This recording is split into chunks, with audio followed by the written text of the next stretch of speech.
Allahu Akbar. اعوذ minash shaitanir rajim. Bismillahir rahmanir rahim. Subhanallahi wa bihamdihi subhanallahil azim.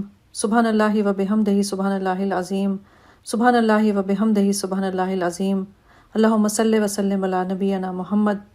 Rabbi shrah li sadri wa yassir li amri wahlul uqdatam min lisani yafqahu qawli. گزشتہ ایک سال سے ساری دنیا ایک عالمی وبا کا شکار ہے۔ ہر ذہن میں سوال ہے کہ آنے والا کل ہمارے لیے کیا لائے گا۔ مغربی معاشرے میں جہاں مذہب اور خدا کے تصور کو ایک دقیانوسی سوچ سمجھا جاتا ہے، وہاں تو یہ مایوسی بہت عام ہے، اور وجہ صاف ظاہر ہے کہ جس کے پاس مشکل کے وقت مضبوط سہارا نہ ہو وہ بے سہارا ہوتا ہے۔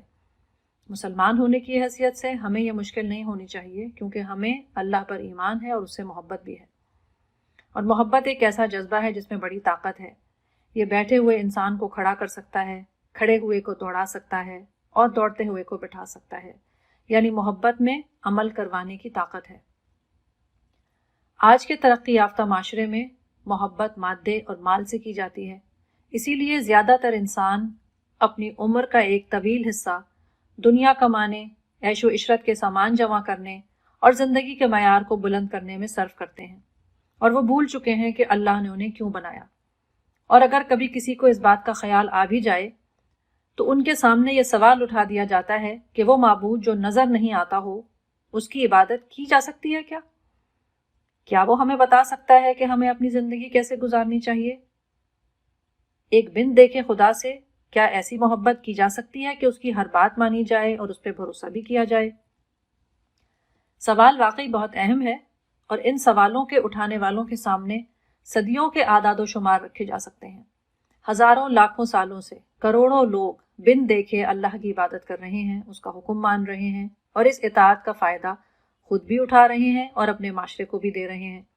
تو یہ کہنا کہ یہ ایک ناممکن بات ہے درست نہیں، کیونکہ ناممکن کام تو وہ ہوتے ہیں جو نہ ماضی میں کبھی کسی انسان نے کیے ہوتے ہیں اور نہ ہی مستقبل میں کبھی کوئی کر سکتا ہے، جبکہ ایسے کام جو دنیا میں ہمیشہ سے ہوتے چلے آ رہے ہوں، اگر وہ چند لوگوں کی سمجھ میں نہ آ رہے ہوں یا انہیں اس کے ہونے سے انکار ہو تو وہ کام ناممکن نہیں کہلاتے، بلکہ یہ کہا جاتا ہے کہ یہ بات انکار کرنے والوں کی سمجھ بوجھ کے دائرے سے باہر ہے۔ انسان کیا کسی بن دیکھے پر اتنا یقین کر سکتا ہے کہ اس کا حال اور اس کا عمل بدل جائے؟ ہاں، یہ بالکل ممکن ہے، اور اس کی مثالیں خدشات، اندیشے، خواب اور امیدیں ہیں۔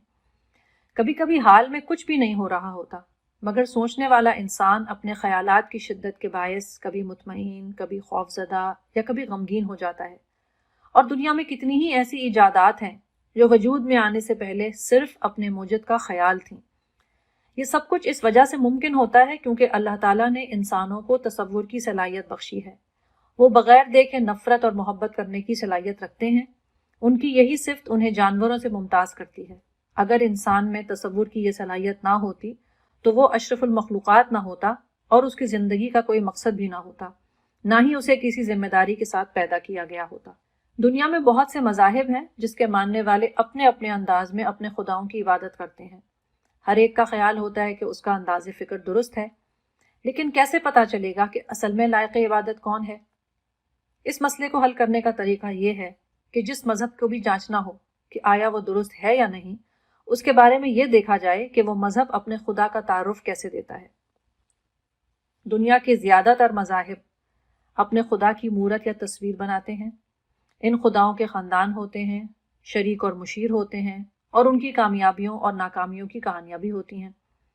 اللہ تعالیٰ نے اپنے بندوں سے ایسے تعلق کو پسند نہیں کیا کہ وہ ان کے سامنے ایک دیکھنے یا چھونے والی چیز ہو جسے بندے کبھی کہیں رکھ کے چھوڑ دیں یا پھر اس کے بارے میں کہانیاں بنائیں۔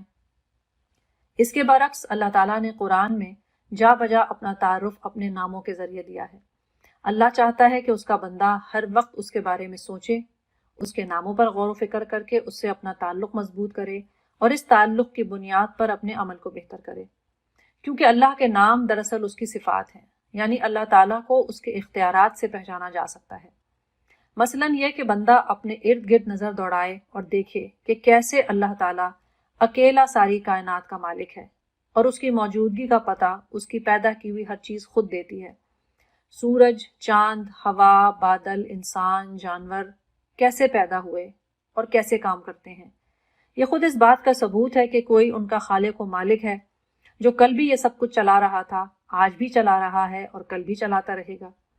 اسی لیے اگر کوئی اللہ سے محبت کا مضبوط تعلق نہیں بنا پاتا تو اس کا مطلب یہ نہیں ہوتا کہ اس شخص کو چونکہ اللہ نظر نہیں آتا اس لیے یہ نہیں ہوا، بلکہ دراصل وہ شخص اللہ کی صفات، طاقت اور اختیارات سے لا علم ہوتا ہے۔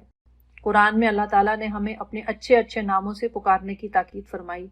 سورہ اعراف کی آیت نمبر 180 کا ترجمہ ہے، اللہ تعالیٰ کے خوبصورت نام ہیں، اسے ان کے واسطے سے پکارا کرو۔ اس بات کی تاکید اس لیے کی گئی کیونکہ انسانوں کے تعلقات کا دار و مدار ان کے تصورات پر ہوتا ہے، یعنی انسان جن چیزوں کو اچھا سمجھتا ہے اس کے اچھے نام رکھتا ہے اور اس کے ساتھ اچھائی کا معاملہ بھی کرتا ہے، اور اس کے برعکس جس چیزوں کے بارے میں اس کا تصور کمزور ہوتا ہے تو وہ اس کے نام بھی اچھے نہیں رکھتا اور اس کے ساتھ اس کا تعلق بھی خراب ہوتا ہے۔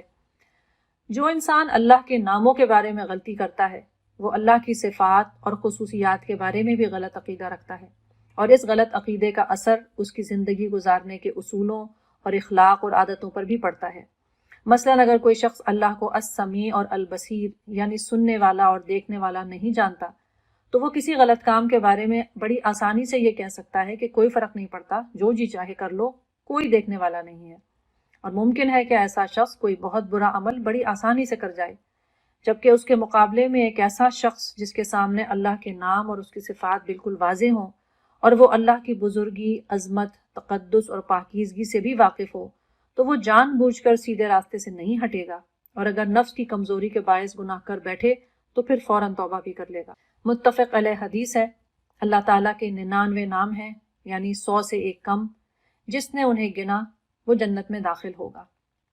اس حدیث میں ان ناموں کو ورد کرنے یا صبح شام پڑھنے کو نہیں کہا گیا، بلکہ احصاہا کا لفظ آیا ہے۔ احصا کے معنی گہرا، مکمل اور وسیع فہم رکھنا ہوتا ہے، یعنی حقیقی اور کامل تعارف، اللہ تعالیٰ کے ہر صفاتی نام کو اپنی عملی زندگی کا حصہ بنانا۔ اس حدیث میں اللہ کے 99 ناموں کا تذکرہ ہے، لیکن اس کا مطلب یہ نہیں ہے کہ اللہ کے صرف 99 ہی نام ہیں۔ حقیقت یہ ہے کہ کوئی نہیں جانتا کہ اللہ کے کتنے اور نام ہیں اور کیا کیا صفات ہیں، کیونکہ 99 نام تو صرف یہ وہ نام ہیں جو انسانوں کو بتائے گئے ہیں۔ لیکن غم اور اداسی سے بچنے کی اور فہم قرآن کو بڑھانے کی ایک دعا جو رسول اکرم صلی اللہ علیہ وسلم نے ہمیں سکھائی، اس میں کچھ ایسے الفاظ بھی آتے ہیں کہ اے اللہ، میں تجھے تیرے ہر اس نام کا واسطہ دے کر کہتا ہوں جو تو نے اپنے لیے خود تجویز کیے یا اپنی مخلوق میں سے کسی کو وہ نام سکھائے یا اپنی کتاب میں نازل فرمائے یا اپنے پاس علم غیب میں ہی اسے محفوظ رکھا۔ اور ہمیں یہ سکھایا گیا کہ پھر ہم ان ناموں کا واسطہ دے کر بھی اللہ تعالیٰ سے دعا کریں جو اللہ تعالیٰ کے علم غیب میں محفوظ ہیں۔